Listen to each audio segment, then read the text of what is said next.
Hello दोस्तों, इस video में हम पंजाब नेशनल बैंक के सर्विस चार्जेस को डिस्कस करेंगे। तो दोस्तों वीडियो को बिल्कुल भी स्किप मत करिएगा। अगर आपका पंजाब नेशनल बैंक में कोई भी सेविंग्स अकाउंट्स है तो ये वीडियो बिल्कुल भी स्किप मत करिएगा दोस्तों, क्योंकि ये जो चार्जेस मैं आज आप लोगों को बताने के लिए जा रहा हूँ ये सभी सेविंग्स अकाउंट्स के ऊपर लागू होंगे। तो दोस्तों चलिए इसी के साथ में वीडियो स्टार्ट करते हैं। दोस्तों जानकारी के लिए हम आप लोगों को बता दें कि Punjab national bank government sector का बैंक है। इसके अलावा Punjab national bank savings accounts के ऊपर 2.70% पर एनम का रेट ऑफ इंटरेस्ट ऑफर करता है। और वहीं पर अगर आप 1 ईयर का एफडी ओपन करवाते हैं तो ऐसे केसेस में Punjab national bank 6.75% per annum का रेट ऑफ इंटरेस्ट ऑफर करता है और सीनियर सिटीजन को 7.25% पर एनम का रेट ऑफ इंटरेस्ट ऑफर करता है। दोस्तों ये रेट ऑफ इंटरेस्ट मैं जिस टाइम पर वीडियो शूट कर रहा हूं उस टाइम का है। इंटरेस्ट रेट कम ज्यादा होता रहता है, तो हो सकता है जब आप लोग वीडियोस देख रहे हो उस टाइम पर इंटरेस्ट रेट बढ़ गया हो या फिर कम हो गया हो। बात करें दोस्तों अगर हम मिनिमम बैलेंस की, तो यहाँ पर अगर आप पंजाब नेशनल बैंक में एसबी अकाउंट्स ओपन करवाते हो यानी कि सेविंग्स अकाउंट्स, तो यहाँ पर आप लोग को रूरल में 500 रुपए, सेमी अर्बन में 1000 रुपीज, अर्बन और मेट्रो सिटीज में आप लोग को 2000 rupees quarterly average balance maintain करना होता है। यहाँ पर दोस्तों काफी सारे लोगों का एक सवाल होगा कि sir quarterly average balance maintain करने का मतलब क्या है। तो दोस्तों देखो यहाँ पर 3 महीने का आपको समय मिल जाता है। मान लो आपने 1 महीने अपना मिनिमम बैलेंस मेंटेन नहीं किया और उस 1 महीने का पैसा दूसरे महीने में आपने मेंटेन कर लिया, तो आप लोगों को एक भी रुपीस चार्जेस नहीं देना होगा। तो एक हिसाब से आप लोग ये समझे कि यहाँ पर समय पीरियड आप लोगों को ज्यादा देखने को मिल जाता है। बात करें दोस्तों अगर हम चार्जेस की, तो यहाँ पर दोस्तों अगर आप मिनिमम बैलेंस मेंटेन नहीं करते हो तो ऐसे केसेस में रूरल के कस्टमर्स को 100 रुपए प्लस जीएसटी, सेमी अर्बन के कस्टमर्स को 150 रुपए प्लस जीएसटी, वहीं पर अर्बन और मेट्रो सिटीज के कस्टमर्स को 250 रुपए प्लस जीएसटी मैक्सिमम चार्जेस देना होता है। दोस्तों वो डिपेंड करता है कि आपने अपने अकाउंट में कितना अपना मिनिमम बैलेंस मेंटेन किया है, उसी के अकॉर्डिंग आप लोग को चार्जेस देना होगा। ये मैंने आप लोगों को मैक्सिमम चार्जेस बताया है। दोस्तों बात करें अगर हम डुप्लीकेट पासबुक की, तो यहाँ पर दोस्तों अगर आप डुप्लीकेट पासबुक लेते हो विथ लेटेस्ट बैलेंस के साथ में, तो ऐसे केसेस में आप लोगों को 100 रुपए प्लस जीएसटी चार्जेस देना होता है।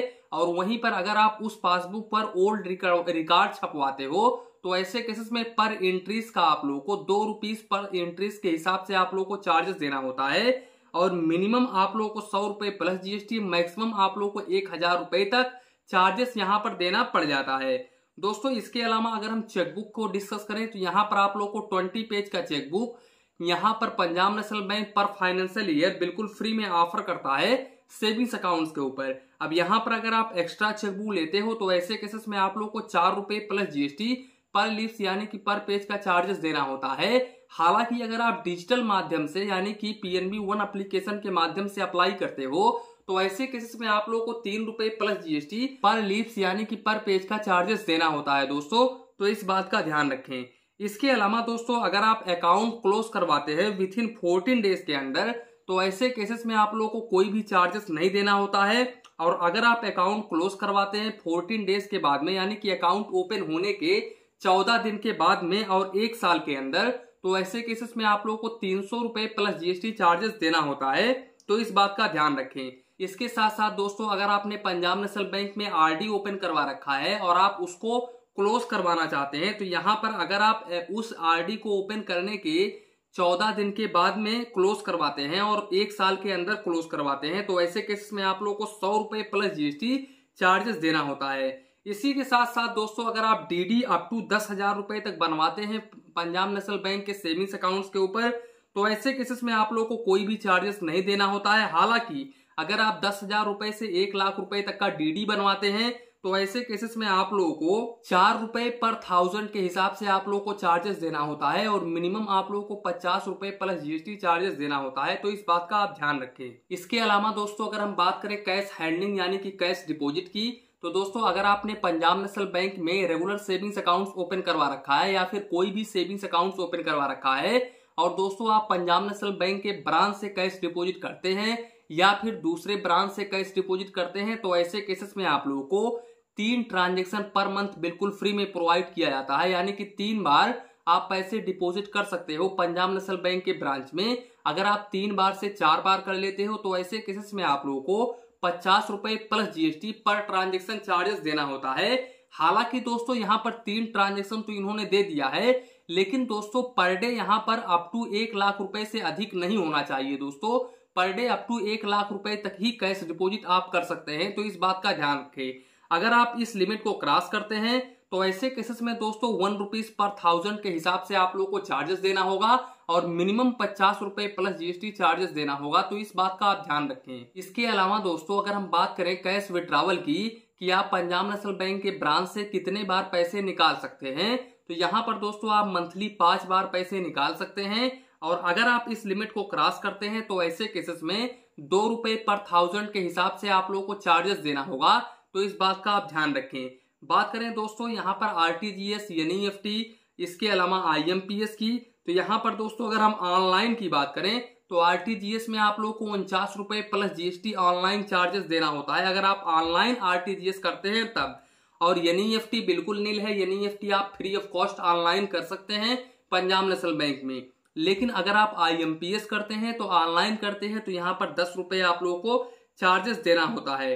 बात करें दोस्तों यहाँ पर ऑफलाइन की, यानी कि अगर आप ब्रांच के जरिए आरटीजीएस करते हैं या फिर आईएमपीएस करते हैं या फिर एनईएफटी करते हैं, तो यहाँ पर दोस्तों आईएमपीएस पर 12 रुपए प्लस जीएसटी मैक्सिमम चार्जेस देना होता है, आरटीजीएस पर 49 रुपए 50 पैसे चार्जेस देना होता है, एनईएफटी पर 24 रुपए 75 पैसे चार्जेस देना होता है। दोस्तों ये जो मैंने चार्जेस बताया है ये दोस्तों मैक्सिमम चार्जेस है, वो डिपेंड करता है कि आपने अपने अकाउंट से कितना एनईएफटी किया है, कितना आईएमपीएस किया है, कितना आरटीजीएस किया है, उसी के अकॉर्डिंग आप लोगों को चार्जेस देना होगा, तो इस बात का ध्यान रखें।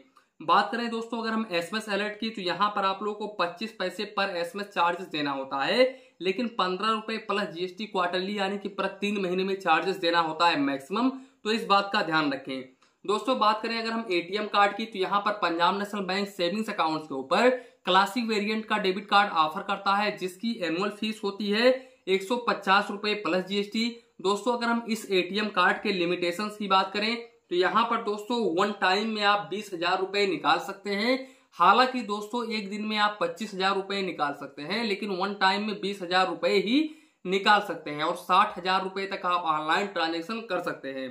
इसके अलावा दोस्तों अगर हम बात करें एड्रेस चेंज की, मोबाइल नंबर चेंज की, तो दोस्तों यहाँ पर पंजाब नेशनल बैंक ने अपने सर्विस चार्जेस में ये क्लियर नहीं किया है कि कितना चार्जेस ये एड्रेस चेंज पर, मोबाइल नंबर चेंज पर, ईमेल एड्रेस चेंज पर लेते हैं। वैसे दोस्तों अगर हम दूसरे बैंकों को कंपेयर करें तो दूसरे बैंक में तो यहाँ पर 50 रुपए प्लस जीएसटी लेते हैं मोबाइल नंबर चेंज का, ईमेल एड्रेस चेंज का, इसके अलावा एड्रेस चेंज का दोस्तों, तो हो सकता है पंजाब नेशनल बैंक में भी इतना चार्जेस हो। हालांकि पंजाब नेशनल बैंक ने अपने सर्विस चार्जेस में क्लियर नहीं किया है, तो यहाँ पर मैं आप लोगों को क्लियर नहीं कर सकता।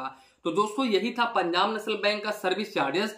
दोस्तों जानकारी के लिए हम आप लोगों को बता दें कि ये जो सर्विस चार्जेस मैंने बताया है ये सभी अकाउंट्स पर लागू होंगे दोस्तों। हालांकि अगर कोई नया सेविंग्स अकाउंट है और उस अकाउंट्स पर पंजाब नेशनल बैंक ने खुद से मेंशन किया है कि यहाँ पर एसएमएस अलर्ट फ्री है और ट्रांजैक्शन लिमिट फ्री है, तो उस अकाउंट्स पर आप लोगों को चार्जेस नहीं देना होगा। अदरवाइज ये जो चार्जेस है ये सभी अकाउंट्स पर लागू होंगे, ये बेसिक चार्जेस है। तो दोस्तों इसी के साथ में वीडियो समाप्त करते हैं। वीडियो पसंद आया हो तो प्लीज वीडियो को एक लाइक करिए और अपने चैनल फाइनेंस बैंकिंग को सब्सक्राइब करिए। मन में कुछ डाउट हो, कंफ्यूजन हो तो प्लीज कमेंट करिए। धन्यवाद, मिलते हैं नेक्स्ट वीडियो में।